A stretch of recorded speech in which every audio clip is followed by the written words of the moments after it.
2025. Oh, I'm sorry.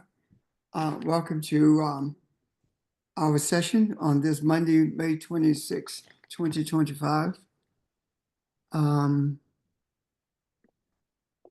This Memorial Day, it appears that people are maybe at their cookouts or family events. However, we want to go ahead and get started.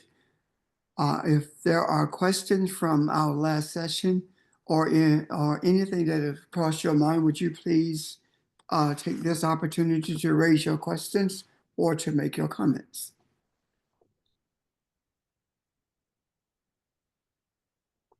Pastor, this is Yes, sir. Charles.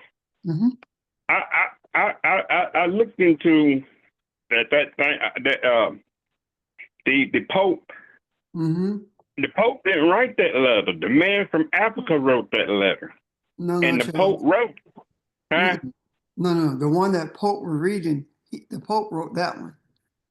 And then the one that Torre wrote, he read it himself.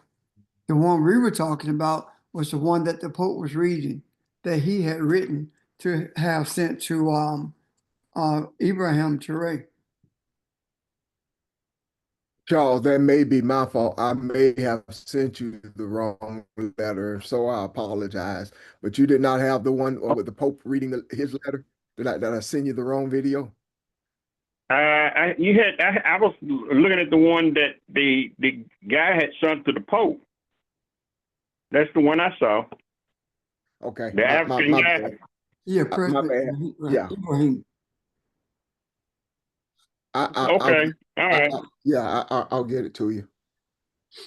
All right. Thank you. Thank you for letting me know.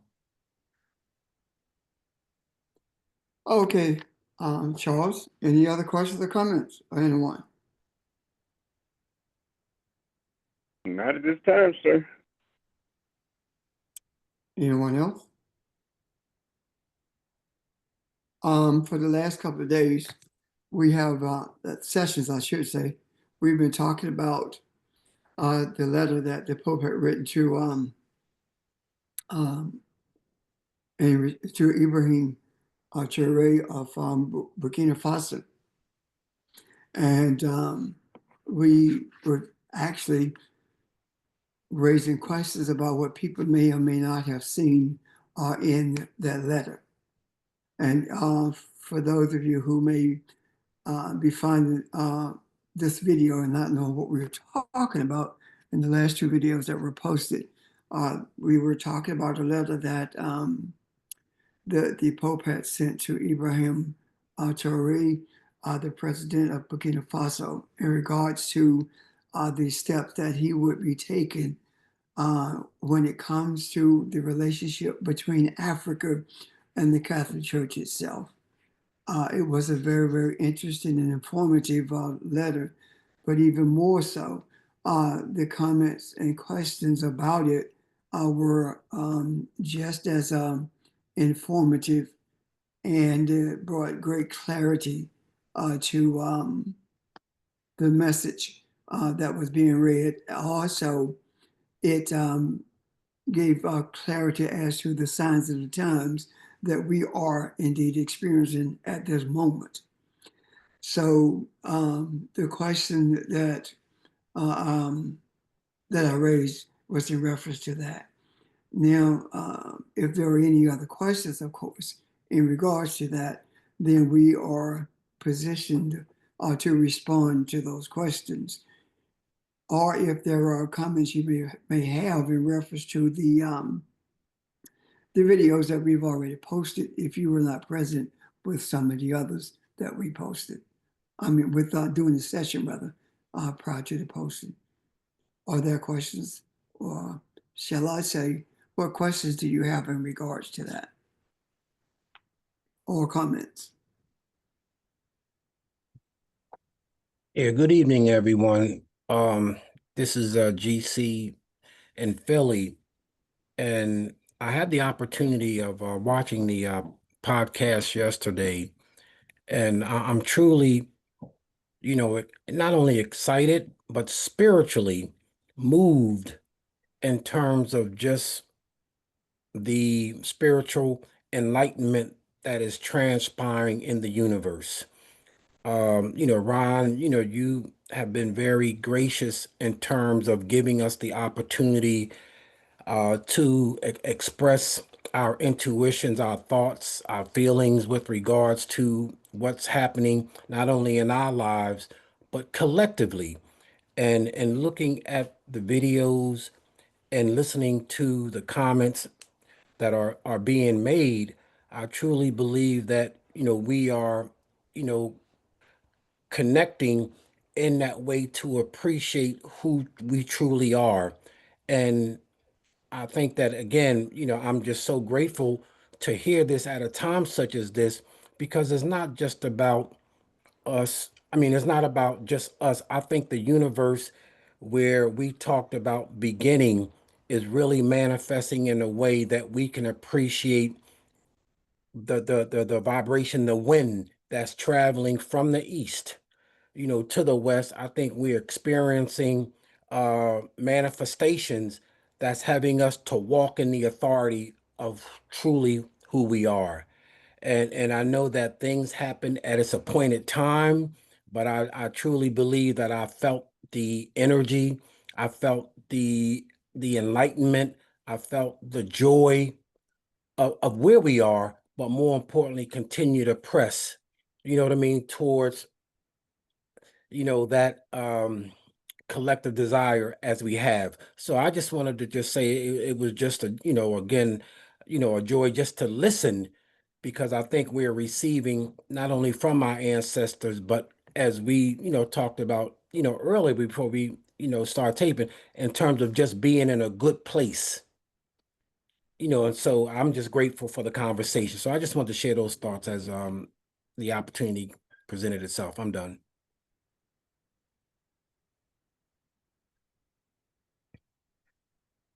Okay, I apologize. I'm not done. You know what I mean? I'm just excited because sometimes I think when you reflect on your journey, back in 2017, I had the opportunity, to travel to Rome, to travel to the Vatican. And in my time along, with Pastor, there was some experiences that I encountered that I couldn't truly understood at that time in its totality, but reflecting on it now and realizing that God put us in places and spaces for a time and season.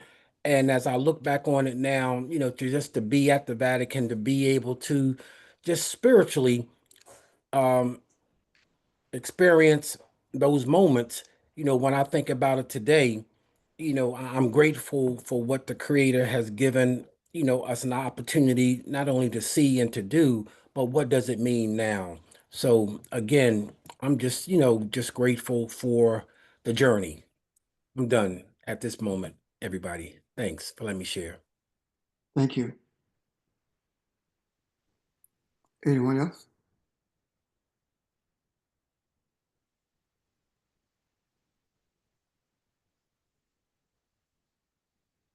Ron, you muted. My apologies. I saw something here and I just made me think about a question, something for I think it's worthy of a discussion.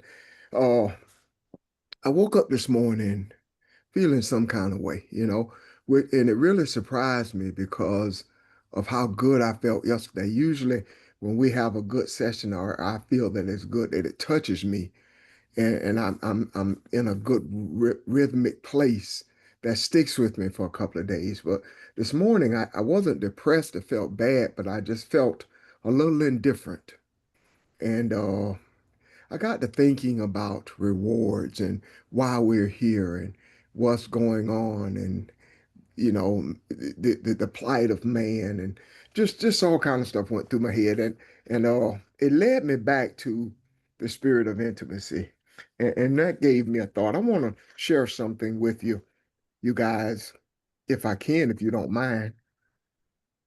Sure.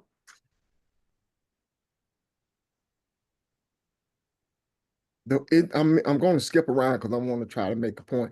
This says This book has no theory to prove, no agenda to push, no one to impress. Sabanfu does not, who is the author, does not endeavor to fix what's broken in our relationship or marriages, and she steers clear of our one-dimensional obsession with behavioral changes. What we're inviting, what we are invited into is a living and vibrant cosmos where relationships between men and women serve spirit, the community, and the ancestors. Sabafu opens the possibility of remembering that all matter of hearts are initiated by spirit. And it is this source that our intentions need to turn when considering the health and welfare of our relationships. Now, I'm gonna skip to the back and come back to something. This is in a section called Barca, and I meant to look up Barca. I don't know if it means conclusion or thank you. I meant to look that up. But it says, for those who are interested in spiritual intimacy, listen more to the ancestors, to spirit, to the trees, to the animals. Focus on rituals. I'm gonna get to rituals in a minute. Listen to all those forces, that come and speak to us that we usually ignore. And then to take a look at ritual, it says, what is ritual? A ritual is a ceremony in which we call in spirit to come and to be the driver. Listen to that. When we call the spirit to come in to be the driver, the overseer of our activity, the elements of ritual allow us to connect with self, with community, with natural forces around us. In rituals, we call in spirit to show us obstacles that we cannot see because of our limitations as human beings. Rituals help us to remove blocks standing between us and our true spirit and other spirit. So what am I getting at? Maybe when I get to feeling that some kind of way, it be that that is a selfish feeling of misunderstanding. Selfish in the way that we have been taught that we are the head of the food chain. What if the human is in the earth in order to be an assistant to the spirit world and the ancestors, rather than the ancestors being an assistant to us? Everything else in the earth understands its role.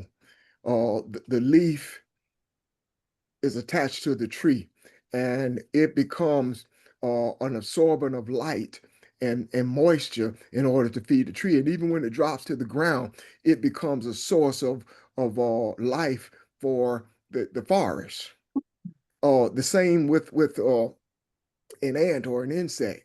It understands from birth that I am part of a community, a bigger whole. The only one that doesn't get that is man. And suppose, uh, and I don't like the word selfish because I don't think it really fits here, but it's more of a lack of understanding, trying to understand who we are and why we're here. I mean, mankind, not seeing the bigger picture. And when she talks about ritual, she's talking about the spirit world. She's talking about our meditations. So what they're saying, how they do it is they go from meditation to meditation, and how they feed from the community and feed from each other. And I like that we do that a lot on this phone, but I just thought that was something that I found uplifting, especially in the time if we're looking at President Touré and what he's doing, and understanding his, excuse me, definition of what community looks like. And anyway, I just sharing with you how that kind of brought me back and kind of centered me today, uh, when I was kind of questioning and looking at everything. I hope it didn't ramble a little bit, but No. I hope that makes sense. May I speak to how I see that? Please. I see that more as the ancestors getting us back to where we belong, where we were. Because before we were in this state of not knowing who we are, we knew exactly who we were and Okay. while we were in these physical bodies. Now, I believe that the memory of the ancestors as to who we were before we became dislodged from our self awareness are still doing the same thing now, bringing us back to this place of who we were as opposed to us assisting them. They're assisting us to return to beginning and to stay there in terms of our thoughts and our actions. I also invoked in this the sin of Nkrumah, Osagyefo Kwame Nkrumah, when he said that simply because you were not born in Africa doesn't mean you're not African, because Africa was born in you. With us having within our makeup, our spiritual DNA is our African origin, and that is spoken to through the technology of melanin, and because of the technology of melanin, the memory of who we were from the beginning is still in the midst of this melanin, this technology called melanin, and the ancestors are able to utilize the spiritual essence of the melanin in order to, for lack of a better term, shock us back into the reality of our being. Does that make sense so far? Yeah. And in doing so, right now, what we are experiencing with President Ibrahim today is that he is showing us that it's not religion that keeps us structured. It is not business or money that keeps us structured. Rather, it is recognizing that we are uh, children of the sun, and under our feet is the dust of the earth or the dirt of our Cabelon.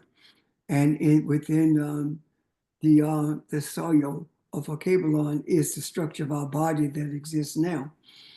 Because when we exit the body, what's left goes back to the dust, and this is the dust of Africa. So I see the extension of the ancestors in terms of them not only guiding us in during this period of, of terror that has existed for centuries, but guiding us so that we don't we can see beyond this material world. For example, we had a discussion about reparations, and one of the things I mentioned yesterday about reparations is that we don't need reparations. The ones who uh, we as a people were trying to get reparations from are the ones who need us, because our wealth, our ingenuity, our progress, our strength, our sense of self is not wrapped in dollars. Our sense of self is wrapped in truth. And truth is the greatest wealth that anyone could possess or to seek. Um, it's like the treasure that was buried in the field.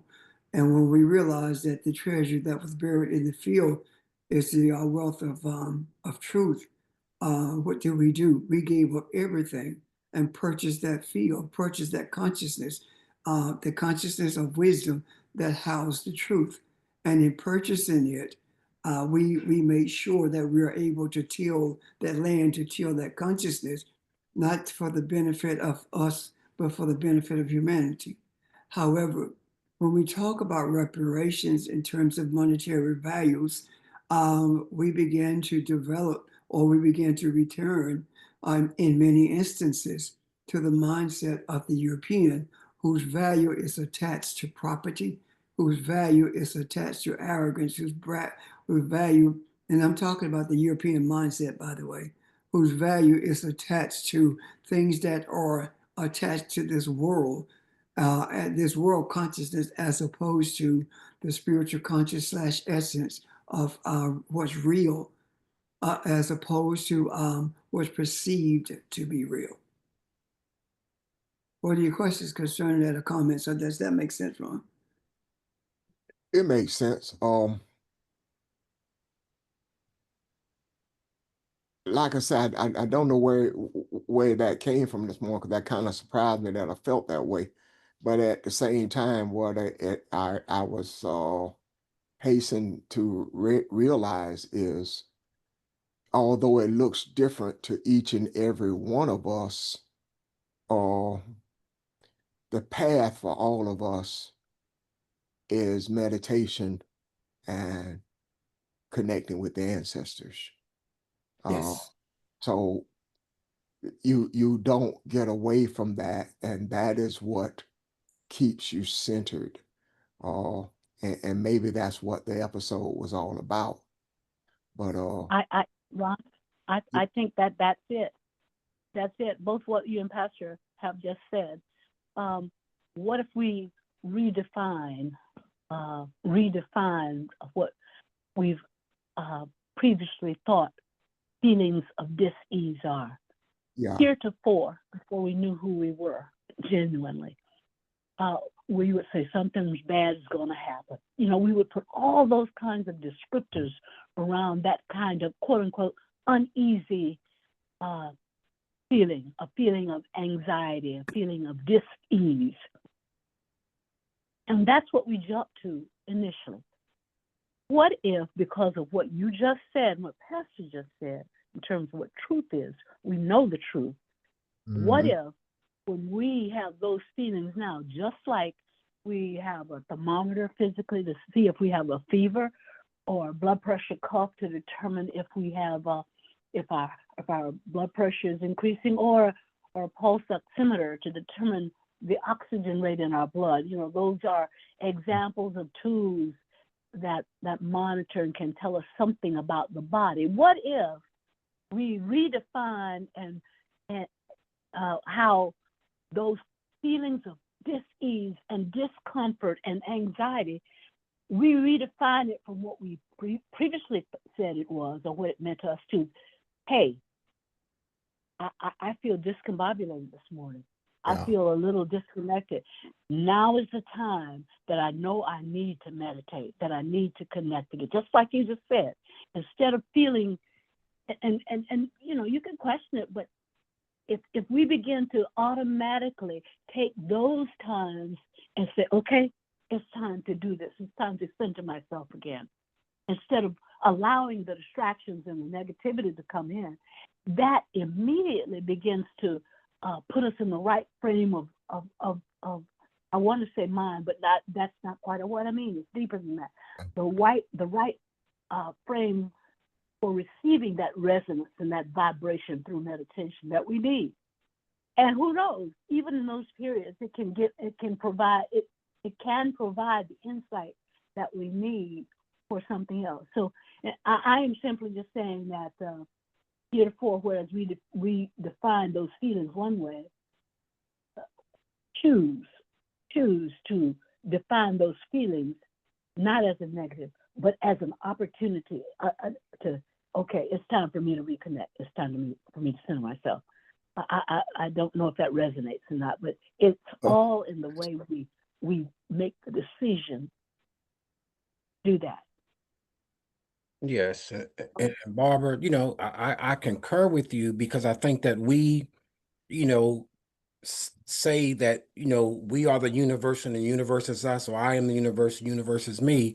And when you were speaking around in terms of the spirit of intimacy, when we think about our rituals, you know, in the morning as we arise to a new day, you know, when it is written, the Bible says, let everything that have breath praise ye the Lord. But I think about, or we think about, you know, the birds chirping in the morning. We think about the elements of the Creator's creation, where we can appreciate, the earth, um, spirit, in that way that nature teaches us. We think about the air, we think about the water, we think about fire, or we think about those elements that's all part of the synergy of the forces of nature. And so as we talk about nature, I think it just gives us another appreciation that all of us may see it or experience it in different ways, but it's all one. Yeah. And so I'm grateful, for the elements that we all able to bear witness to in terms of the things that we see and experience. But I think it brings us back to that, the Elohim that we are, and being able to experience it in those ways. Yeah. I just wanted to share those thoughts. Yeah, And and I appreciate everybody's words, and I got there, but I have a tendency to think too much. I overanalyze things, but uh yeah, it wasn't a bad day. And one of those things where you say to yourself, you know what, I'm not gonna let this be anything negative. This is gonna be good. There's no reason to be negative or down about anything.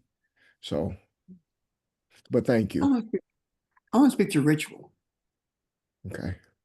if I may. When I think about ritual, I think it's totally different than the way I saw it some years ago. And that those years ago, as recently as earlier this year, probably. Um, and the way I see ritual now is that rituals are very, very necessary. And it is very improbable, if not impossible, to commune with the ancestors without ritual. Um, when there are groups of people, whether it's the Nandi, the Kikuyu, or the Kioma, Yoruba, it doesn't matter. Uh, there are rituals that are entered into in order to make preparations for the interaction that we're going to have with ancestors as a group or as individuals.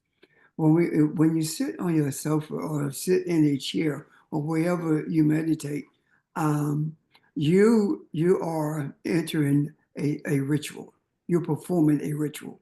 Um, if you are listening to music and enter into meditation, if it's a drum beat, it doesn't matter. It's a ritual, and rituals are not negative things.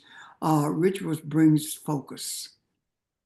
Ritual has a tendency to separate us from those distractions that sometimes prevent us from being able to go beyond this physical world. Um, when we think about, it's like when we think about sleep. If you try to, as long as you're trying to go to sleep, you won't go to sleep because your mind is active trying to do something. The moment you relax your mind and stop trying to go to sleep, you go to sleep. If you are trying to mentally enter into a state of meditation, or if in order for you to commune with the ancestors, you find all kinds of distractions because what's happening is when you make the effort, conscious effort, I'm going to do this. Now, subconsciously, you begin to hear the creaks in the house. You begin to hear the wind, the birds, all those things become distractions. Yet when you say, as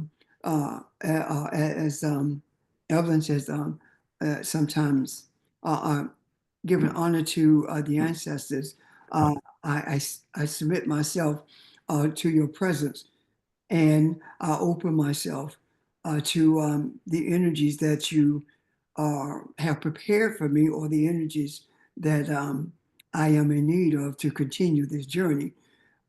Those kinds of things, those words that I just uttered becomes a type of ritual that separates me from the distractions in this material world.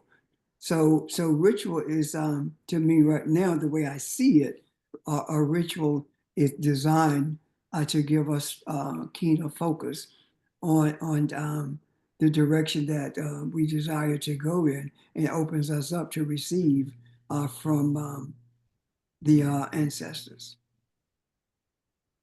What questions do you have about that, or are there any comments to make about it? Does it make sense? Well- This is Angela. You can go ahead. No, ma'am. Go ahead, Angela. I'm sorry. Oh, it's okay. I was just going to say that when I woke up this morning too, I felt kind of like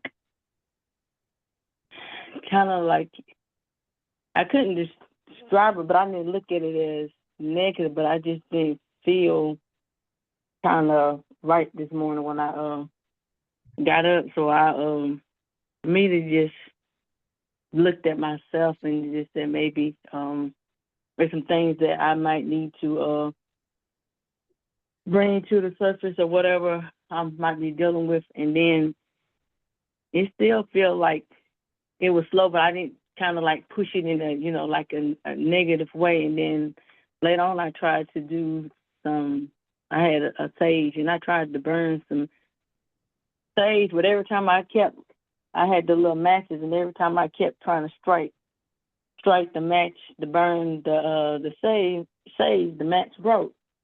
And then it lit, and then it didn't. So I tried it a couple of times. I said, well, okay, well, maybe it just meant for me not to do it. But it still feel a little off, but I'm pushing through it. But I just wanted to say I felt like that this morning when I got up. Angela, I think of mine as feeling indifferent, and I think it would have been very easy to go into a depression or a bad mood if that had been the choice that I made. But I immediately knew that that was not going to be my choice. Uh, and so I just kind of went on with my morning. I have to admit though, I thought about something when everybody was talking to make me think about something, especially when Pastor George mentioned ritual. I do things differently when I have to go to work because I know that I don't want to walk in there without meditating. So I do things a little more disciplined that when I have to work, and I'm a little more relaxed at home, and maybe I should maintain that consistency or a consistency. Doesn't have to be quite the same thing, but I understand and appreciate that now. Yeah. Hey, Ron, maybe you and I, Angela, need to take a tablespoonful of honey before you go to bed. I might have to. Now, I was told that a tablespoon of honey before you go to bed, you wake up more energized the next morning. Okay. But anyway, I think this is a good discussion because we've never talked about ritual. We mentioned them, and the only rituals we have talked about in depth are the rituals that we walked away from. You know. Well, the mere thought of talking about it uh, also shows us that we've never left beginning, or we keep having an opportunity to go back because we've been taught that that's negative. Yeah. You know, Right. like our Father who art in heaven, hallowed be thy name. That kind of ritual, whereas you don't give thought to it, you just do it because it's an automatic thing. But ritual is not an automatic thing. It is a thought-provoking thing. It is a meditative thing. It is an invitation kind of thing. And so yeah, I think the conversation is very beneficial to see things differently. Even when we're talking about um, when we talk about even our Father, right? Mm-hmm. Which is really should have been saying um, our universe or to the universe, which is enlightenment. I come, Yeah. that kind of thing, as opposed to our Father. that is the way that misogyny is maintained through repetition, Mhm. referencing everything in the masculine terms. Uh, and then when we look at the scriptures, I was talking earlier about the feel that truth is embedded in being the feel of wisdom itself. When I look at that and other portions um, of the scriptures, when the energy of deliverance recognizes that people have fallen by the wayside and not knowing who they are and have left themselves vulnerable to the whims of the environment that they live in. What happens is those who have this essence and deep desire to bring deliverance have begins to shed tears, internal spiritual tears. You begin to shed those tears and recognize that your desire is to protect humanity, to form a shield around humanity, just like the hen forms a shield around her chicks. You see, those kinds of messages that are in this field of wisdom are the messages that rituals help to bring to light for us. Does that make sense? Yeah, it does. And one of the things that I don't think we see as a ritual are our sessions. During the course of our session, what happens? It's like um, the the uh, the room or this castle of wisdom. The doors open and allows us to enter, and in entering the space of wisdom, um, in the beginnings of our discussions, is dark, and as we begin to talk, light begins to appear, and that light that begins to appear is truth, and we begin to see slivers of that light as we progress, and then before we know it, the whole room is full of light, and we are still in the midst of wisdom. So what is taking place?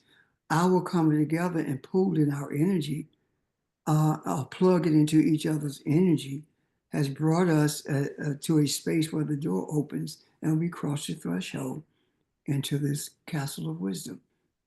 And our desire is what? Truth.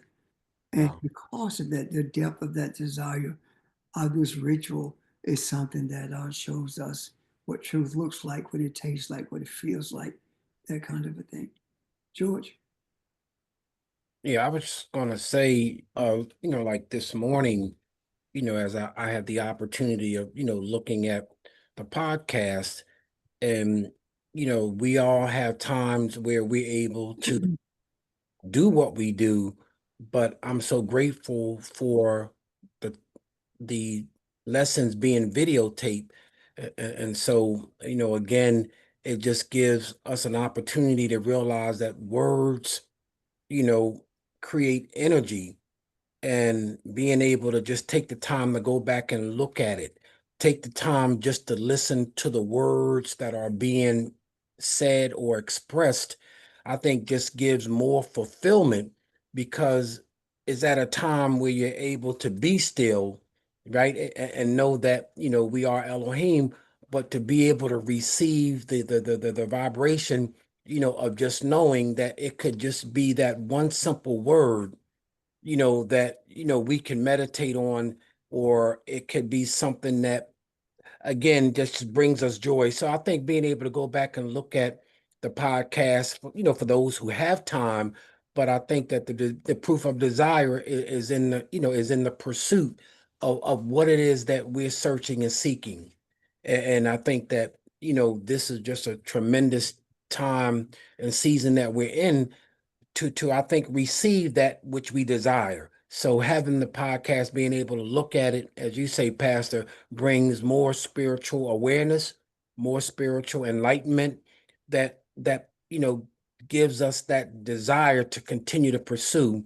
And so I'm just again, thankful for what's being said, and just would encourage myself to take the time in your rituals, take the time to be able to appreciate how the universe is speaking to us and giving us each day that we arise to a new day, that the sun is there and we're able to, you know, um, move, accordingly. I'm done. I just want to share those thoughts.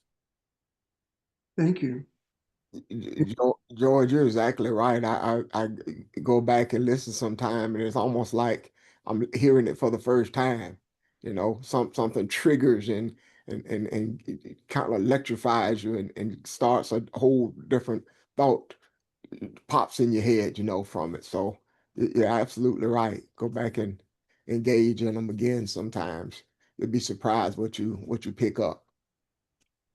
And I think that's because of the stillness. Be still and know that I am Elohim. Being still, not being drawn into anything in particular. Having a single point of focus. And that point of focus is not only seeing with the, as you said, George, in reference to the videotaping, but more importantly, hearing. Um, I see that being still and knowing that I'm God. Just you gotta be still and become intimate with the reality that you are Elohim. Being still, let everything else go and familiarize with yourself or remind yourself have intercourse with the reality of you being Elohim. And that in itself will give you a solid foundation, not just for the remainder of the day, but for the remainder of your life. And when those dark periods come, as you said, when you chose not to see it as something negative, but when those dark periods come, you see it as wisdom. Yeah. And when you embrace those periods as wisdom, now you begin to get a clearer understanding of where you are in your particular journey, and knowing where you are in your particular journey also gives you a greater understanding of of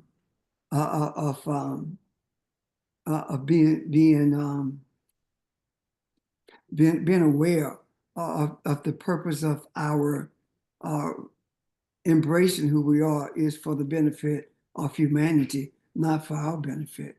Because when you know how you are feeling in the dumps, and then you have to do something to help someone, and all of a sudden the burden of what you're feeling is lifted. Yeah.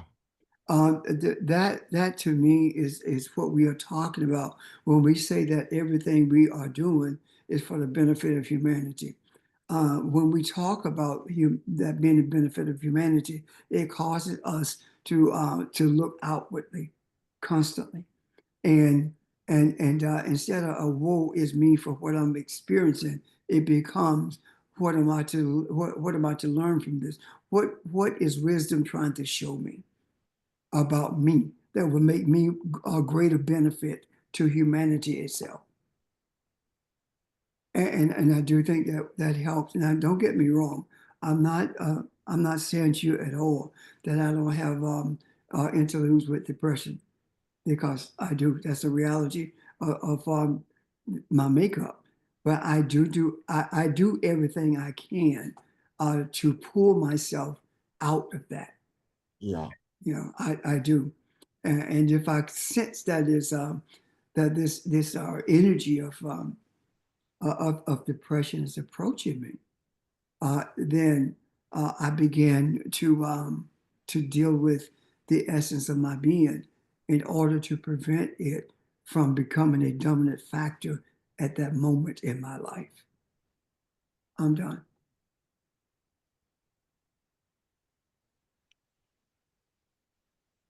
Something you said, Pastor, in terms of building a foundation, or, being able to appreciate what those words mean.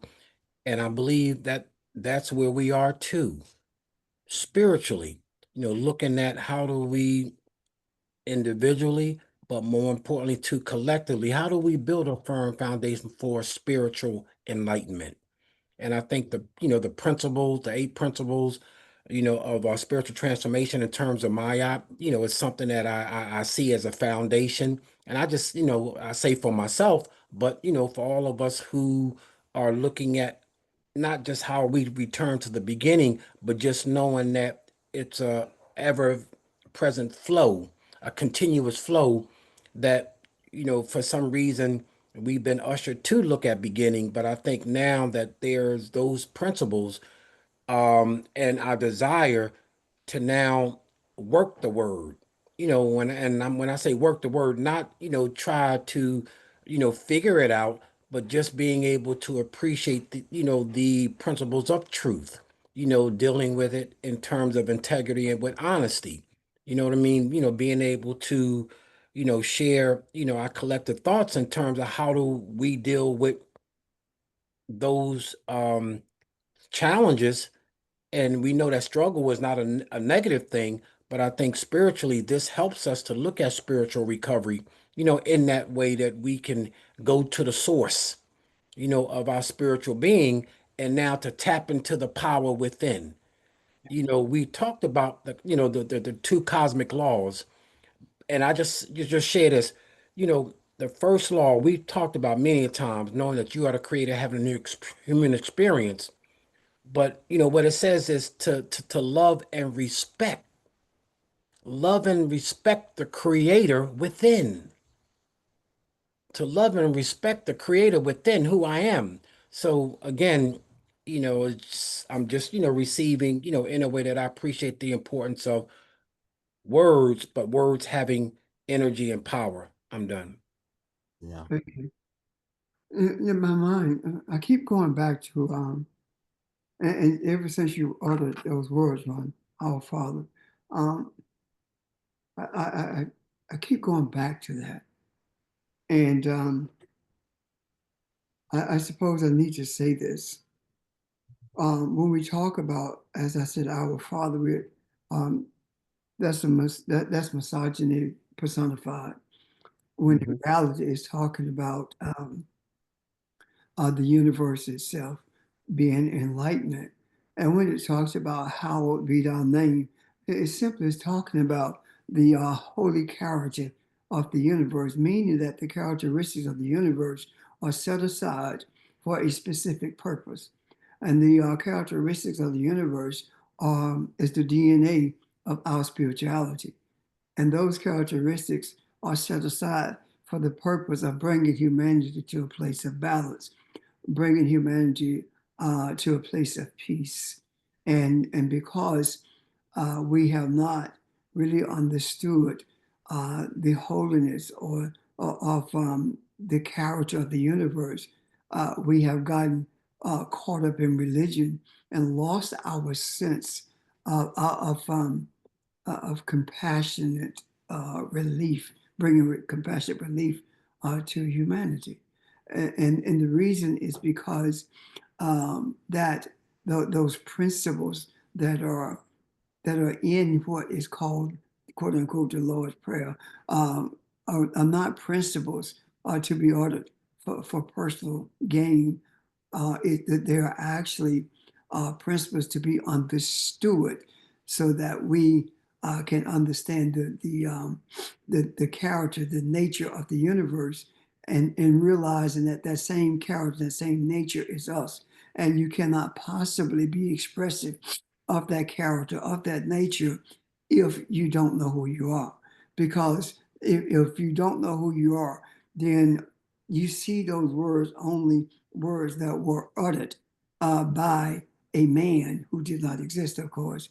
Those words are uttered by a man, and we're told that we are to utter those words, repeating what was said, even though prior to that, we are admonished not to be repetitious in our periods of meditation. But yet we've been taught to be repetitive when it comes to those words, as opposed to understanding that those words the beginning of those words rather invites us and opens the door to the understanding of the character of the universe itself, which is, of course, as I said, is the same character that we that is our DNA. Does that make sense? Suppose though that when we go back and look at truth and make it straight and not like what you just did, that from that point on, everybody who utters those words may not always see what you just said, but that's what they pull from the macro. That it doesn't just say in the spiritual world, our Father anymore, because now this has been made clear and someone has brought truth to these words and awakened and quickened those words, because our Father cannot be awakened because it was never real. Does Right. that make sense? Yeah, it does. It does. I mean, thy kingdom come. What are we to understand as deliverers about the kingdom, right? What are we to understand? And I'm going to address your first part, Ron, with your supposition in a moment, okay? Okay. What do you understand about this kingdom? What are we taught about being deliverers? When you are a deliverer, those who don't understand who they are, you help them to understand that you can look in the Baptist church or the Methodist church or the Catholic church, Islam, Christianity, Judaism, Hinduism. You're searching for the kingdom. You're searching for a set of rules of understanding that will govern your spirituality. But they are not there because they are in you. The kingdom is in you. That you are the kingdom. You are the set of principles that is necessary to govern humanity. And because you are that set of principles that are necessary to govern humanity, then that grants you the authority to be able to look at these words and extricate from them the true nature, the true essence of their meanings. And now it's in the macro. And as you said, Ron, it is available to those who say, Our Father. Now they are experiencing the true meaning of what they're saying, even though they don't get it. So I understand and see clearly what you're saying.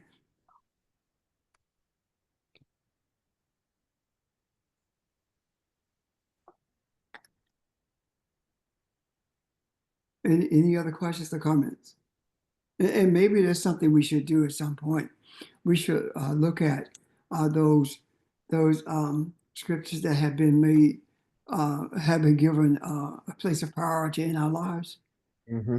and see what they're truly saying. Because I always harken back to what Barbara said one day when she said that we have the authority to translate these words for the benefit of humanity. Yeah. We have that authority. And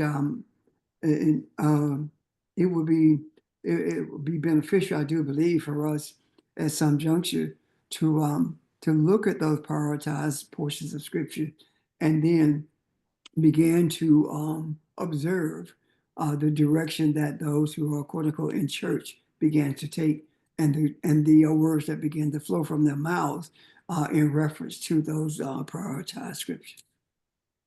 I don't think we'd be as much surprised as we would be fulfilled by having done that. Yeah. Okay. What do you guys think about that? And this is not directed just to George and Ron either. It's to any of you. What do you think about that? George, you go ahead. No, I was just going to say, I know there was some time in the past that we talked about the Lord's Prayer. And I know that that's, something that, a lot of us have come to the knowing of in our, coming up, in the church. But to be able to look at it, from the Aramaic, or to be able to look at it from other sources that we've come to appreciate in our continuous spiritual, evolvement.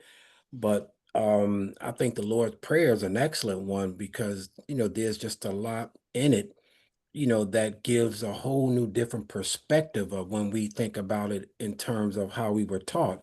And when you were just speaking about our Father, um, again, this is, not necessarily the time, but when we understand what that is saying, it's talking about old birther,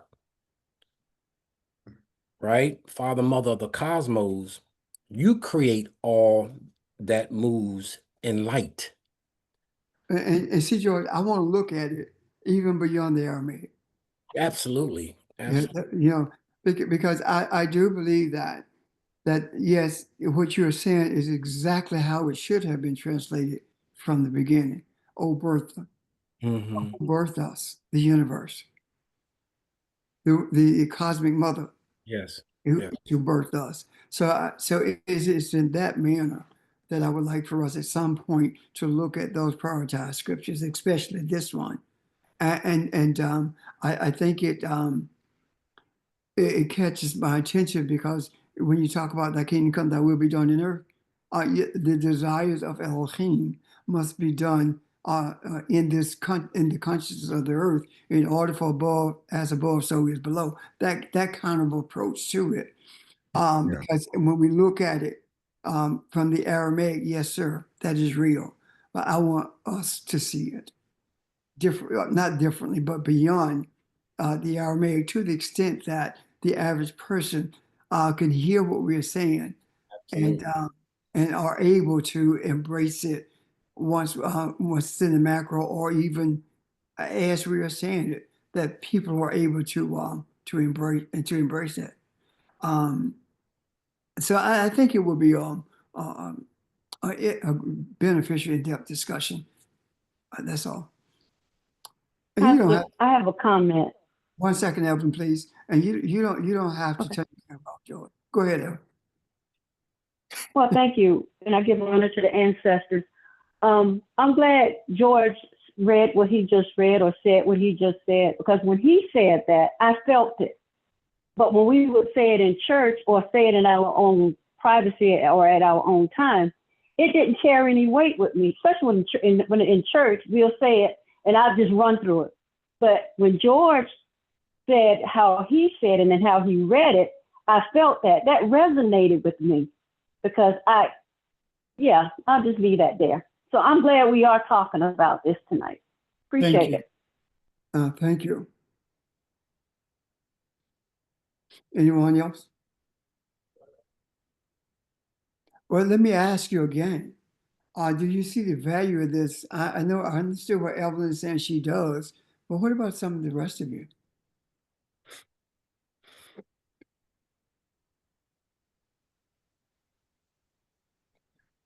Okay. This Barbara, I think it would be very valuable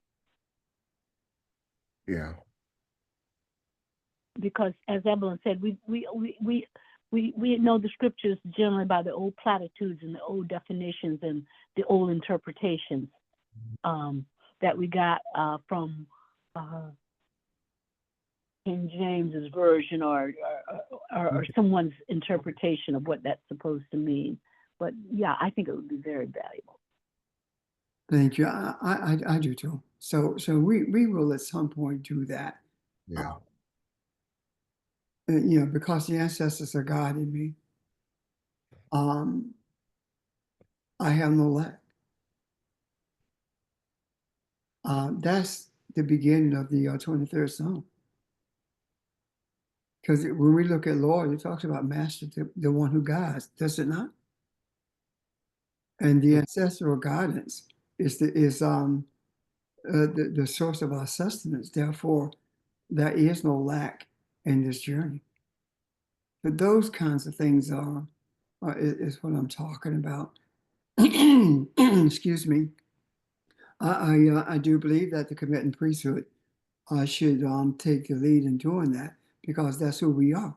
We are the Tibetan priesthood, and with us being the vanguard to this journey, once we are engaged in doing this, then the vernacular of even the church began to change, just like the eyesight or the desires. Well, eyesight is a good word, but just as the eyesight of the Pope changed as he looks at Africa now, different than he did prior to. Mm-hmm. And that And is, Pastor, one more thing.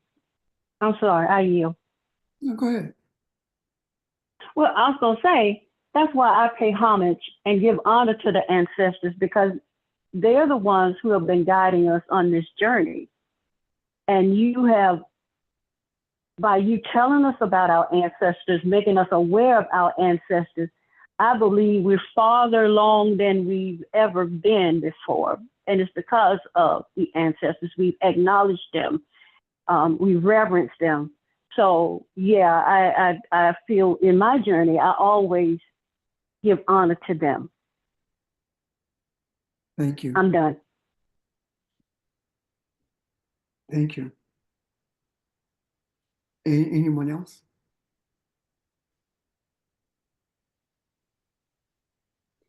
Well, if not the last thing, one of the last things I would like to say is this. There is no doubt, and one term that I would use quite frequently is there's no doubt in my African mind that the ancestors are the primary source of the light that we are seeking. There's no doubt in my African mind that Ein Sof actually did grant us the privilege to be dominant in this earth, meaning that the dominance that we have in this earth comes as a result of our following the guidance of the ancestors. Because once this earth, this consciousness, this celestial ball was created and occupied by humans, the words that were given were "you dominate," right? Mm-hmm. So domination does not end when you exit the body. As a matter of fact, the way to dominate, the understanding and the meaning of the words of domination becomes more clearer to us, because we have been browbeaten for years, for centuries, for thousands of years. We've been browbeaten. We have gone through so much trauma until I do believe that when we who are on this journey are now in the village outside of the Shaka the Zulus village. When the Zulus were fighting the British, the the um, the I can't think of the words. Shiganas, I think it is. But anyway, the doctors of the village, the wisdom bearers, recognized that when the men came back from battle, they were brutal towards the people in the village, especially their families, which today we call it PTSD. And what they did, they set up a village for them to come through prior to their re-entrance into the home village. And they saw a marked difference in them after they left the village where they received therapy, with the therapy from wisdom. So what I'm saying is that we being in this African nationalist movement were brutal to those who were in church, and we were brutal to those who didn't look like us, because of the battle scars that we wore, because of the trauma that we had received through generations and were experiencing during that period of time. However, the bearers of wisdom took us under their wings and showed us the value of forgiveness and love and kindness, etc. The attributes that we are, as in that prayer says, forgive those with the attributes that we are, that we were privy to learning or relearning that. And in doing so, now here we are. We are in the village. And while in the village, we are schooled in others um, from through the aspects of wisdom that we receive from the barrels of wisdom. And now we have become the barrels of wisdom for the benefit of humanity. However, if the barrels of wisdom who has an African mindset does not reach those who are melanated with an African mindset without even knowing it, then um, can we truly expect to reach anyone who has a European mindset? So putting things in the macro does have extreme value, and I believe by virtue of being this vanguard, we are the field of wisdom, and and the field of wisdom birth light, and that's what we must do at all times: birth light, even when we don't feel like doing it, even when the odds appear to be against us, when things are shattered our heart, when our heart is pierced with pain because of those around us are in a stage of physically suffering. Um, e- Even during those periods, we have to maintain the reality that we are the bearers of wisdom. And it's no good to bear wisdom if you're not going to share wisdom. And so, regardless of what the environment presents to us, we have an we have an uh, um, unwavering obligation to bring wisdom to the macro for the benefit of humanity. And I know for me, the weight sometimes of what we have to endure and deal with, it gets really heavy. But then when I'm reminded of who I am, the burden becomes light because I began to see um, um, the um, the cosmic mother has the heart for its children, and regardless of what appears before our eyes, it is what our eye sees that's more important. And sometimes things are so close to you that pierce your heart until you can't close your eyes long enough to see with the eye, and you can't shut down your emotional feelings long enough to experience the joy that that the cosmic mother is oozing or is pushing in our direction. So I end this by saying, not the session, but what I'm talking about. I end it by saying to you, remind yourself constantly, if you may, if you will, or if you need to, that you are the field of wisdom that brings light to the earth consciousness. I'm done. Ron? Well, I think that's a great segue into something I wanted to use myself as an example of. You're saying we are the wisdom, and I thought today I made a mistake on something, and I thought about staying positive and being positive, and it seemed like a very simple thing, but in looking at who we are and that responsibility, it's not just something mere mistake.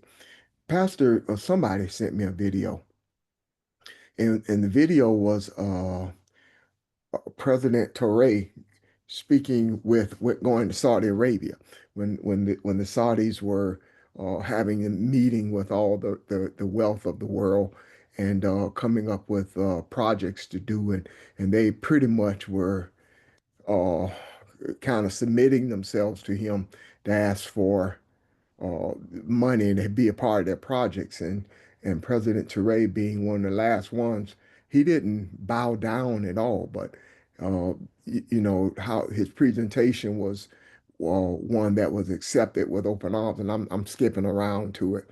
But one of the things I said at the end was I looked at all those countries that saw the benefit of it and was saying, hey, let me, even though they were doing it for the wrong reasons, they wanted to be a part of it. And I thought about here we are isolating ourselves because of greed with tariffs. And I made that statement. And I thought about that almost immediately. You know, find the positive in everything. Uh, it's who you are now. It's not the same. Uh, we're not who we were several years ago, and your words and your uh, even your text messages carry a lot of weight. And although the message was just to us, it troubled me that I said that I didn't only see the negative in it, but I saw and said something negative about it. And so it was just a lesson to me, and I bring it up to everybody else to recognize who we are and the power that you are and the responsibility that goes along with that. Thank you. Thank you. Because even with that, I'm glad you addressed that. Because as you were speaking, it's something that arose, and the something is this. Um, it is not us separating with tariffs. It's the system that we are tearing down, you know? Yeah. Yeah. Yeah. And when you think about it, you cannot expect any more from people who have no awareness at all of what divinity looks like, smells like, tastes like, you know? Yeah. You're right. But thank you. Thank you.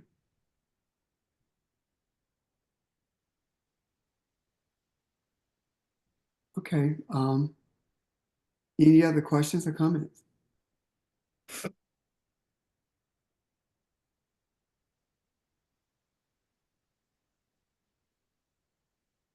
Anyone have anything else they would like to bring up or address? Okay. Hey, Thank you. Pastor, Yes, sir. I got something to bring up or address. It might not be nothing, but you can tell me. When they always have a paper and you have to sign your nationality, why? I mean, I knew it always say Black American, Black Afro American, but why didn't they don't say nothing about the white people that they just white America? Now why don't they put white European America? Because they are, Yes. in their mind, Charles, they are not white Europeans. In their mind, they are white, and that's all it takes. And the applications that you're referencing, it also says other. But prior to African American, it was Afro American, it was Negro, and then there was colored, and then there was nothing. So that is something that we don't even give credence to in terms of discussing. Why? Because in the scheme of things, we understand that it is there to humiliate us. And we refuse to be humiliated by ignorance. So for as long as I can remember, it's been so long since I filled out application for anything, to be quite frank. But as long as I can remember since my days in college, when it says other, I wrote African or African American, or I just left African there, even when they were saying Negro or color, or when they were there for Afro American. I never called myself an Afro American. I've always said African. So again, that was when I did not understand the nuances of spirituality. That was when I was walking in the shadow of spirituality, but my reality was walking in the on the pathway of politics. as opposed to the shadow of recognizing that this spirituality that was shadowing me was my reality and I didn't know it. So I don't deal with those things like that anymore. Does that make sense, Charles? Yes, it makes sense. And I came up with a thing that they're still trying to keep everything separate. Well, that's fine. That's fine. That's their goal. From the day that from the day that Europeans came in contact with Africans, that separateness has prevailed. And that's okay. That's what they know. We take people where they are and make every effort to carry them to where they should be. Because I was a separatist. I did not have the power to be a racist because I don't have the power to make policy or to change policy. But I was a separatist. You've heard me talk about desiring a plebiscite where we could live to ourselves. And even as much as they want separateness, they want separateness without competition. They want separateness, but they want it as long as we are in a place of begging. The moment that we were separated and we began to prosper, coming out of slavery with no money, with no quote unquote education, but with great wisdom, we were prospering. And every time that happened, the prosperity was destroyed. And the reason it was destroyed is because the symbols of prosperity became symbols of success based on how God has blessed us. And the Creator was not going to allow us to have material prosperity at the expense of spiritual reality. If we were left in our own ways to have material prosperity at the expense of spiritual reality, then we would never get to the place where we know who we are. We will always be mimicking the enslaver. We will always be slaves to a European mentality, which is slave to money. However, since the Creator did not allow that to be as it was, what happened is we were kept in this place of flux until we got got into this space where we began to question everything about religion. And in questioning everything about religion, it led us to this journey. And this journey that we accepted is a journey to beginning. And the journey to beginning brought us forward to where we are now and continues to do the same thing. So it is not something that we truly concern ourselves with in terms of feeling bad about it or wanting to change it. What we want to change is the mindset. And when the mindset changes, then there is no such thing as a separateness or racism or division based upon this social, what is it, lie called race itself. Think about it this way. Before the 1600s, there were no interracial marriages at all. Even though there were Africans and Europeans married, but there were no interracial marriage because there was no such thing as race. So we are on a journey rather, where we are looking at each other as humans, and our goal is to bring to dominance what once was, and that is the mindset of the African for the benefit of humanity. And I know I used a lot of words to say probably something I could have said in a couple of sentences, but it just didn't work out that way. Does that help, Charles? That helped a whole lot, sir. Thank you. You know, Ron, when you talk about Abraham and Saudi Arabia, there is so much about this young man until this young man is God. That's divinity. I mean, it's almost like it's a myth. Yeah. You know, I have to remind myself that this is a real person. This is not a fairy tale story of Africa that we're reading, you know? But he was born for this. Oh, absolutely. No question about it. So, are there any questions or comments? Just one observation. Heretofore, he's being true to spiritual principles. Yes. Yeah. Like Yes. when people attack him, and they want to attack back, he doesn't react. No. He says, truth truth speaks louder than any words. Let the process evolve. Just let it be what it'll be. When you know that truth speaks louder than words, you don't need to do that. You don't need to be trying to defend yourself. It's amazing. And that's all he says. He's constantly dealing with truth and never dealing with religion, always dealing with ancestral guidance. Always. Yeah.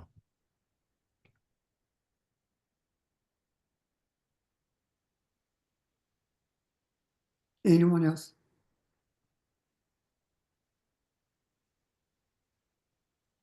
Well, if there are no comments, observations, or questions, then that I look forward to our coming together on Saturday. And just be a reminder to yourself as to who you are. And thank you for your presence, your energy, your insight. Have a good evening. Thank you. Thank you, everyone. Yeah, family. Bye. Thank you. Thank you.